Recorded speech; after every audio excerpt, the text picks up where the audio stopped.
નમસ્કાર CB24 news સાથે હું રેશમા આપનું સ્વાગત કરું છું। આંતરરાષ્ટ્રીય ડ્રગ્સ વિરોધી દિવસ એટલે કે 26મી જૂન નિમિત્તે સુરત પોલીસ દ્વારા પાલ વિસ્તારમાં no drugs in Surat city અભિયાન અંતર્ગત વિશાળ જાગૃતિ રેલી યોજવામાં આવી હતી, જેમાં પોલીસ કમિશનર પણ જોડાયા હતા। દેશભરમાં 26મી જૂનને આંતરરાષ્ટ્રીય ડ્રગ્સ વિરોધી દિવસ તરીકે મનાવવામાં આવે છે, જે અંતર્ગત કેન્દ્ર સરકારના નશામુક્ત ભારત અભિયાનને ગ્રાઉન્ડ લેવલ ઉપર સફળ બનાવવા માટે સુરત પોલીસ લાઈવ એક્શન મોડમાં જોવા મળી છે।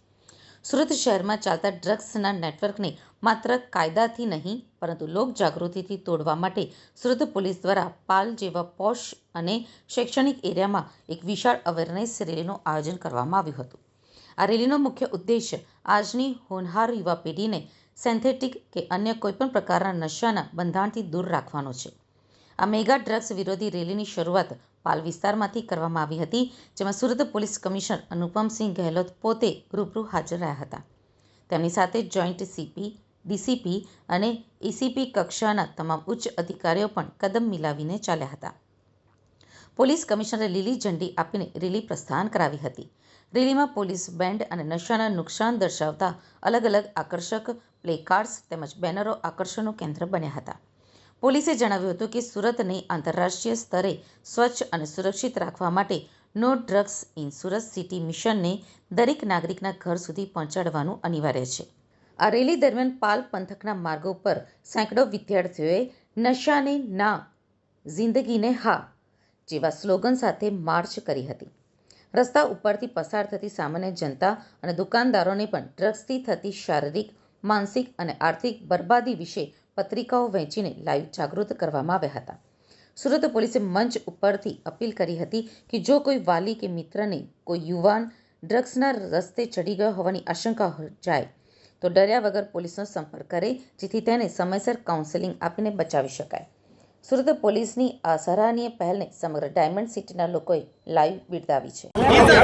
આજે 26 જૂનના રોજ international day against drug abuse તરીકે ઉજવવામાં આવે છે અને એને જ ભાગરૂપે આજે સુરત શહેર પોલીસ, સુરત શહેરના નગરજનો, સ્કૂલ કોલેજના બાળકો દ્વારા આજે એક રેલીના આયોજન કરવામાં આવ્યા છે, જેમાં મુખ્ય ઉદ્દેશ એવું છે કે અમે બધા લોકો બહુ કટિબદ્ધ છીએ, પ્રતિબદ્ધ છીએ કે અમને સુરત શહેરમાં કોઈ ડ્રગ્સના કોઈ ચલણ નહીં થાય જોઈએ, કોઈ ડ્રગ્સ ના લે, ના સેવન નહીં કરે જોઈએ।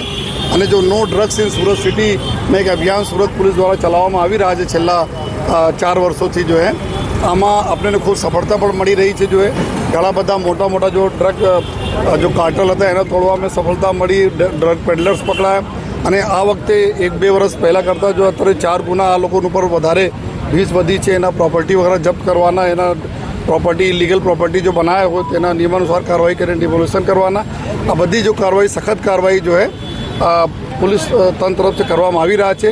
પરંતુ અમે એટલો જ સહયોગ જો પ્રજાજનોનો જોઈએ, અમારા મીડિયાના મિત્રોનો જોઈએ, કારણ કે કે એક અવેરનેસની બી જરૂરી છે કે એના ઉપયોગથી શું શું નુકસાન થાય છે, શરીર કેવી રીતે ખતમ થઈ જાય છે, પરિવાર પર કેવી રીતે સોશિયલ સ્ટિગ્મા લાગે છે, એના બી અમે લોકો અવેરનેસ કરીએ છીએ। અને સાથોસાથ જો એક્શન અને એના પછી જો રિહેબ કરવાના, જો આમાં ફસાય છે એના કેવી રીતે બહાર લાવી, એના બી અમારા જો એસઓજીને એક ટીમ જો રિહેબના કામ અહીંયાના ઘણા બધા ડૉક્ટર્સ અને રિહેબ સેન્ટર સાથે મળીને કરી રહી છે અને અમે લોકો એકદમ કટિબદ્ધ છીએ કે આવનાર દિવસોમાં ઓર કડકાઈથી એના ઉપર અમે લોકો એક્શન લેતા રહીશ।